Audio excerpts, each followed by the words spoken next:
ನಮಸ್ಕಾರ ವೀಕ್ಷಕರೇ, ಮನೆಯಿಂದ 4 ಭಾಗ ಇರುತ್ತೆ. 4 ಭಾಗದಲ್ಲಿ ಪೂರ್ವ, ಪಶ್ಚಿಮ, ಉತ್ತರ, ದಕ್ಷಿಣ. ಈ 4 ಭಾಗದಲ್ಲಿ ಒಂದು ಭಾಗ ಇಲ್ಲ ಒಂದು ಭಾಗ ನೀರು ಹರಿತಾನೆ ಇರ್ತದೆ. ಪಶ್ಚಿಮದಿಂದ ಸೂರ್ಯಕ್ಕೆ ಅಂದರೆ ಪೂರ್ವದಿಂದ ಪಶ್ಚಿಮಕ್ಕೆ ಹರಿಬಾರ್ದು ನೀರು. ಬರ್ತಕ್ಕಂಥ ದುಡ್ಡು, ಬರ್ತಕ್ಕಂಥ ಕೆಲಸ ಕಾರ್ಯ, ಬರ್ತಕ್ಕಂಥ ಯಾವರದಲ್ಲಿ ಅಭಿವೃದ್ಧಿ ಆಗೋದಿಲ್ಲ.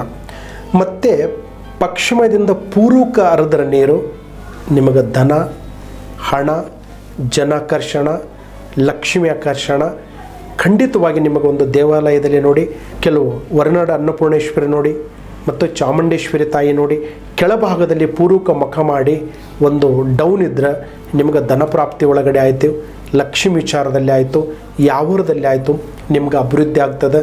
ಅಲ್ಲಿ ಕುತ್ತು ಸಮಸ್ಯೆ ಇದ್ದಾಗ ಪ್ರತಿ ಅಮಾವಾಸ್ಯೆ ಪೂರ್ಣಿಮೆ ದಿವಸ ಒಂದು ನಿಂಬೆಣ್ಣೆ ಹೊಡೀರಿ, ಪೂಜೆ ಪುನಸ್ಕಾರವನ್ನು ಮಾಡ್ಕೊಂಡು ಬನ್ನಿ.